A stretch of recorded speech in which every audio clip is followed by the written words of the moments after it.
PR পদ্ধতিতে নির্বাচন বাংলাদেশের মতো ভঙ্গুর গণতান্ত্রিক দেশের সম্ভব না। বিমান বিধ্বস্তে নিহতের স্বজন ও আহতদের সব ধরনের সহায়তা দেবে সরকার, বললেন আইন উপদেষ্টা। আগের মতো নির্বাচন হলে জাতির জন্য আরেকটি দুঃখের কারণ হবে, বললেন শফিকুর রহমান। এবং সর্বশেষ জানাবো, ভিক্ষা লাগলে ভিক্ষা নিয়ে চাঁদাবাজি ছাইড়া দে স্লোগান শিবিরের। শুনছিলেন সংবাদ শিরোনাম, এবারে বিস্তারিত। পিআর পদ্ধতিতে নির্বাচন বাংলাদেশের মতো ভঙ্গুর গণতান্ত্রিক দেশের সম্ভব না। নিরাপত্তা বিশ্লেষক ও জনতার দলের chairman brigadier general Shamim Kamal বলেছেন, পিআর পদ্ধতিতে নির্বাচন বাংলাদেশের মতো ভঙ্গুর গণতান্ত্রিক দেশের সম্ভব না। এটি সভ্য গণতান্ত্রিক দেশে শুধু সম্ভব। আমাদের দেশে প্রচলিত পদ্ধতি হলো পাস্ট দ্য পোস্ট সিস্টেম। জনতার দল মনে করে দেশের চলমান সদস্যদের জন্য বর্তমান নির্বাচন পদ্ধতি ভালো, তবে দ্বিকক্ষ বিশিষ্ট সংসদ হলে পিআর পদ্ধতিতে নির্বাচন ভালো। এটি হলে উচ্চকক্ষে প্রত্যেক দলের প্রতিনিধি থাকবে। ব্রিগেডিয়ার জেনারেল শামীম কামাল বলেন, জুলাই বিপ্লব নিয়ে মানুষের গভীর আকাঙ্ক্ষা ব্যর্থতায় পর্যবসিত হয়েছে। সংস্কার, বিচার ও নির্বাচনের এজেন্ডা নিয়ে সরকার যে ঘোষণা দিয়েছিল তা সামাল দিতে পারছে না। সংস্কার বলতে দেখতে পাচ্ছি খুব ছোটখাটো বিষয় ছাড়া জাতীয় ঐক্যমত্য কমিশনে বড় বড় রাজনৈতিক দলের মধ্যে কোনো মতৈক্য পাওয়া যাচ্ছে না। আমরা মনে করি কমিশন সংস্কার নিয়ে বেশি দূর আগাতে পারবে না। অপরদিকে বিচার একটি লম্বা প্রক্রিয়া, অল্প সময়ের মধ্যে তা শেষ করা সম্ভব না। কিন্তু কিছু টোকেন হিসেবে বিচারকরা গেলে যথেষ্ট। সরকারকে এখন নির্বাচনে সর্বোচ্চ গুরুত্ব দিতে হবে। জনগণ অতিষ্ঠ ষড়যন্ত্র থেকে মুক্তি চায়। আপাতত নির্বাচন দিয়ে ছেড়ে দেওয়া কেলেবাচি পর্যায়ে যেতে পারলে সেটি হবে সরকারের সর্বোত্তম পন্থা। মামলা নিয়ে তিনি বলেন, অভ্যুত্থানের মামলার টার্গেট হচ্ছে রাজনৈতিক দলের ব্যক্তিরা না, টার্গেট হচ্ছে টাকাওয়ালা লোক।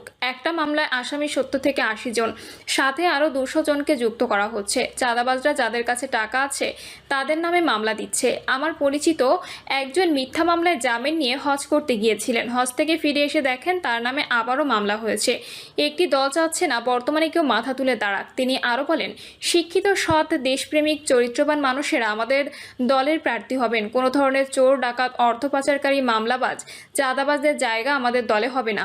বর্তমানে অনেকে আমাদের দলে আসতে ইচ্ছা পোষণ করছেন, কিন্তু মামলার ভয়ে তারা প্রকাশ্যে আসতে পারছেন না। রংপুর বিভাগে 12 থেকে 15 জন শক্তিশালী প্রার্থী রয়েছেন, তারা কেউই মঞ্চে আসতে চাচ্ছে না। দেশে এমন পরিস্থিতি তৈরি করা হয়েছে, আমি বলতে চাই দেশে লেভেল প্লেয়িং ফিল্ড তৈরি হয়নি।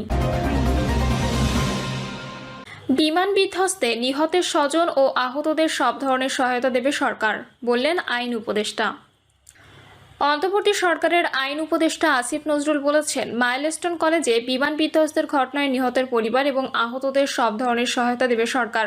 এছাড়া নিহতদের স্মরণে আগামীকাল সব ধর্মীয় প্রতিষ্ঠানে দোয়া ও প্রার্থনার আয়োজন করা হয়েছে।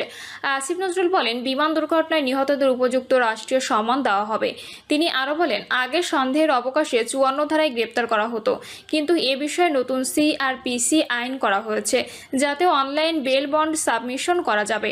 উপদেষ্টা বলেন, এছাড়া যে পুলিশ গ্রেপ্তার করবে তার আইডেন্টিটি থাকতে হবে। গ্রেপ্তারের ক্ষেত্রে কোনো অভিযোগে আর কোনো আইনে গ্রেপ্তার করা হচ্ছে সেটাও পুরোপুরি লেখা থাকতে হবে। আগের মতো নির্বাচন হলে জাতির জন্য আরেকটি দুঃখের কারণ হবে, বললেন শফিকুর রহমান।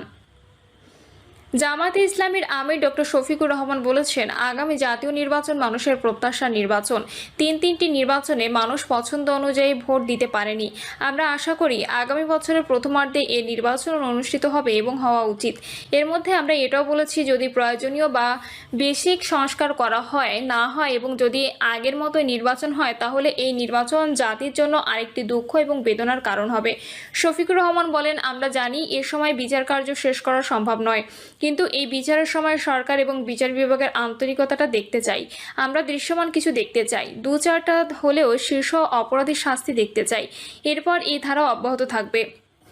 পরে যারা দেশের শাসন ক্ষমতায় আসবেন সেই বিচার কার্যটা চালিয়ে যাবেন। যদি কেউ ধানাই পানাই করে, মনে রাখবেন যুবকেরা রাস্তা চিনে ফেলেছে। ভবিষ্যতে আপনি করেন আর আমি করি, ধানাই পানাই করলে আপনাকে বা আমাকে ছাড় দেবে না। জামায়াতের আমির আরও বলেন, লড়াই আমরা চালিয়ে যাব মানুষের মুক্তির জন্য, যতক্ষণ আল্লাহ আমাদের হায়াত দিয়েছেন। জামায়াত ইসলামী একাই দেশ চালাতে পারবে না, সেজন্য সবার সহযোগিতা প্রয়োজন। সব দলমতের মানুষের সহযোগিতা আমাদের প্রয়োজন। আমরা নিজ নিজ অবস্থান থেকে দ্বার্থহীনভাবে বলতে চাই, এই মেসেজ মেসেজ, এই বার্তা দিতে চাই। সততা, স্বচ্ছতা, দেশপ্রেমের প্রতি আমরা চলবো অবিরত খরস্রোতা নদী হয়ে, ইনশাল্লাহ। কিন্তু এর বিপরীত ধারায় যতজন চলবেন তাদের নদীর স্রোত যত প্রবল হোক, ইনশাল্লাহ আল্লাহ তাআলার শক্তি দিয়ে আমরা তা থামিয়ে দেব, উল্টো চলতে দেব না। সিলেট মহানগর জামায়াতের আমির মোহাম্মদ ফখরুল ইসলামের সভাপতিত্বে শফিকুর রহমান বলেন, আল্লাহর কসম, আমাদের রাজনীতি এজন্য নয় যে আমরা ক্ষমতায় তক্তে বসে, চেয়ারে বসে বাংলাদেশের কোনো সম্পদ কিভাবে নিজের এবং শ্বশুর পরিবারে আয়ত্ত করা যায় সে চেষ্টা করব। এই রাজনীতি আমরা করব না, ইনশাল্লাহ। আমি আমার কর্মীদের সাফ জানিয়ে দিয়েছি, আগামী রাজনীতিতে জামায়াত ইসলামীর দায়িত্ব হবে নিজের বাবার সম্পত্তি এবং নিজের সম্পত্তি থেকে জনগণের জন্য খরচ করা। যারা সামাজিক দায়িত্বে নির্বাচিত হবেন তারা আগে দলের কাছে তাদের সম্পদ বিবরণী জমা দেবেন, তারপর দেশের কাছে জমা দেবেন। প্রতি বছর এই বিবরণী দেবেন, আমরা যাচাই বাছাই করে দেখব আপনার হালত কি দাঁড়িয়েছে। শুধু তাই নয়, 18 কোটি মানুষের চোখ থাকবে আপনারা কি করেন না করেন, আর আল্লাহর ফেরেশতাদের চোখ থাকবে নির্ভুল চোখ। সেটা নিয়েই আমরা আগামী দুর্নীতিমুক্ত বাংলাদেশ গড়তে চাই। শফিকুর রহমান বলেন, দুর্নীতি আমাদের সংস্কৃতি নয়, চাঁদাবাজি আমাদের সংস্কৃতি নয়, দখলদারি আমাদের সংস্কৃতি নয়। যে দল তার কর্মীদের এভাবে গড়ে তুলতে পেরেছে সেই দলের হাতে দেশ এনে ইনশাল্লাহ দেশ গড়ে তুলতে পারবো।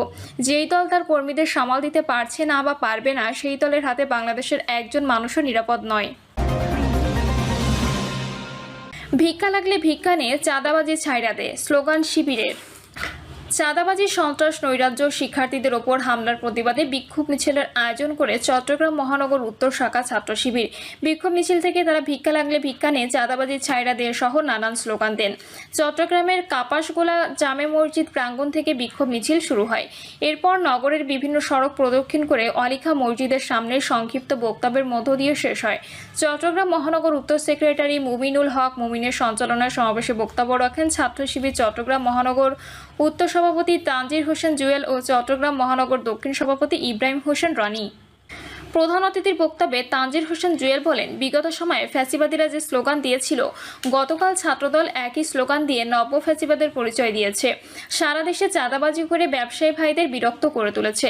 ছাত্রদলের ব্যানারে যারা জামায়াত শিবির রাজাকার এই মুহূর্তে বাংলা ছাড়ার স্লোগান দিয়েছিল, তাদের হুঁশিয়ার করে তিনি আরও বলেন, কিছুদিন আগেও যারা আমাদের বাংলা ছাড়া করার ঘোষণা দিয়েছিল তারাই আজ বাংলাদেশ ছেড়ে দিল্লি গিয়ে বসে আছে। এভাবে নৈরাজ্য সন্ত্রাসী কর্মকাণ্ড চলতে থাকলে ছাত্রলীগ আওয়ামী লীগের চেয়ে কঠিন পরিণতি ভোগ করতে হবে।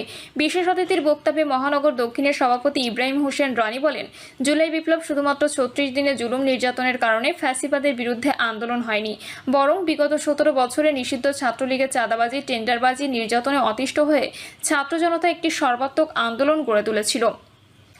বীরচট্টলা ইসলামী আন্দোলনের শিকড় অনেক গভীরে। ছাত্র শিবিরকে টার্গেট করলে তোমাদেরকে কঠিন পরিণতির জন্য অপেক্ষা করতে হবে। চাঁদাবাজি রুখতে ছাত্র জনতা, ব্যবসায়ী, দোকানি সবাইকে ঐক্যবদ্ধ হয়ে কাজ করার আহ্বান জানিয়ে সমাবেশ শেষ হয়। প্রিয় দর্শক, এই ছিল এখনকার সর্বশেষ সংবাদ। আপডেট সব সংবাদ পেতে চ্যানেলটি সাবস্ক্রাইব করে বেল আইকনটি ক্লিক করে রাখুন।